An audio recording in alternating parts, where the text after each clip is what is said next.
জল যন্ত্রণার ছবি। দক্ষিণবঙ্গের বিস্তীর্ণ এলাকায় জলের তলায়। ঘাটাল পুরসভার একাধিক ওয়ার্ড, মোট 5টা ওয়ার্ড এই মুহূর্তে জলের তলায় রয়েছে এবং সেখানে পুরোপুরি যোগাযোগ বিচ্ছিন্ন। জলবন্দী দশা আজবনগর, মনসুকা সহ একাধিক গ্রাম।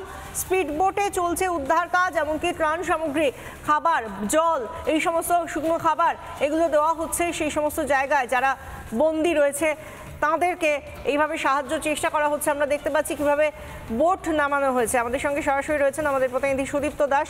সুদীপ্ত, প্রতি মুহূর্তে জলের স্তর আরো বাড়ছে, সেই ছবি আমরা আগেও তোমার সঙ্গে দেখেছি, এখন কি পরিস্থিতি? দাদা একেবারে পরিস্থিতি কিন্তু যথেষ্ট খারাপ। আমি দেখাবো, আমার ক্যামেরা পার্সনকে ঘুরিয়ে দেখাতে বলবো যে সাইকেলকে কাঁধে করে কিন্তু কিভাবে নিয়ে আসতে হচ্ছে। দাদা এই সাইকেলকে কোথা থেকে বয়ে আনলেন? এই যে সামনে দিকে। কতটা সমস্যায় পড়তে হচ্ছে দাদা? সমস্যা তো সারা জীবনই দাদা, সারা জীবনই। কবে মিটবে আপনাদের সমস্যা? এই মিটবে না, সারা জীবনই মিটবে না, এইভাবেই চলবে, এইভাবেই চলবে। আজ আপনাকে কাঁধে করে সাইকেল নিয়ে আসতে হচ্ছে, কাল থেকে তোমার সেটাও সম্ভব হবে না? না, সেটা হবে না, সেটা হবে না। তুমি বুঝতেই পারছো যে সাইকেলকে ঠিক এইভাবে কাঁধে করে নিয়ে আসতে হচ্ছে। এবং যদি ছবিটা তোমাকে দেখাই, আমার ক্যামেরা পার্সন মৃন্ময় দেখাচ্ছে কতটা ডিফিকাল্টভাবে আসতে হচ্ছে, তুমি দেখলে বুঝতে পারবে। এখানে কিন্তু দাঁড়ানো, আমি যেখানে দাঁড়িয়ে রয়েছি এখানে কিন্তু দাঁড়ানোটাও কার্যত অসম্ভব, এত জলের স্রোত। এর মধ্যে একেবারে বিপরীতে কিন্তু আসতে হচ্ছে তাদেরকে। এবং যত এগোবে তত কিন্তু স্রোত বাড়বে এবং জল বাড়বে।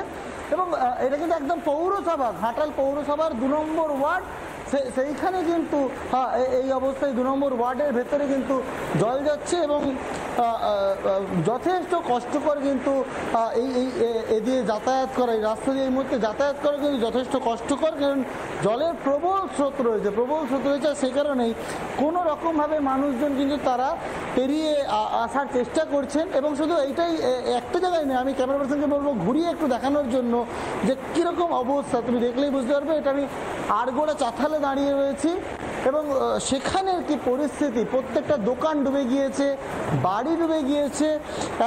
এখানকার মানুষরা যে জলবন্দি কথাটা, সেইটা কিন্তু একদম, এই যে জলবন্দি মানুষগুলো তারা কি নিজেদের বাড়িতে আদৌ থাকতে পারছে সুদীপ্ত?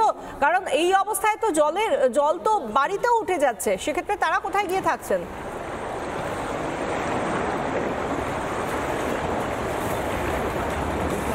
একেবারে দেখো, অনেক ক্ষেত্রেই সরানো হয়েছে যারা গ্রামের দিকে রয়েছে, অর্থাৎ অজবনগর, মনসুকা, সেই সব এরিয়াতে মানুষদেরকে সরিয়ে আনা হয়েছে।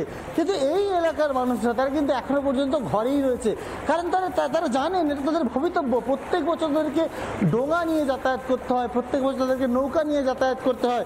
দাদা একটু কথা বলি, কতটা সমস্যায় পড়তে হচ্ছে? কোথা থেকে আসছো তুমি? আমার সৎসঙ্গ স্কুলের কাছে বাড়ি। সৎসঙ্গ স্কুলের কাছে। কোথায় যাবে? কাজে যাব। কতটা সমস্যায় পড়তে হচ্ছে দাদা? এই ছবি তো প্রত্যেক বছরের ছবি, প্রতি বছর। ঘাটাল মাস্টার প্ল্যান আর নেতাদের প্রতিশ্রুতি, কি বলবো, কিছু বলার নেই। কি বলবে, কিছু বলার নেই। সত্যি তো, কি বলবে তারা? দেব আসছে, মন্ত্রী মানস ভূঁইয়া আসছে তো সবাই, একদম ভুড়ি ভুড়ি প্রতিশ্রুতি, কিন্তু হচ্ছে না তো কিছুই, কাজের কাজ হচ্ছে না। আমার ক্যামেরা পার্সনকে বলবো ছবি দেখানোর জন্য। একদম সেই ছবিগুলো আমরা পরপর দেখাচ্ছি, প্রত্যেকটা ওয়ার্ডে কি অবস্থা সেগুলো আমাদের প্রতিনিধিরা ঘুরে ঘুরে দেখাচ্ছেন। সুদীপ্তের সঙ্গে থাকুন। নানা ধরনের কন্টেন্ট দেখার জন্য লাইক করুন, শেয়ার করুন আমাদের ফেসবুক পেজ, সাবস্ক্রাইব করুন আমাদের ইউটিউব চ্যানেল। পাশাপাশি অন্যান্য ব্রেকিং নিউজের জন্য অবশ্যই চোখ রাখুন রিপাবলিক বাংলায়।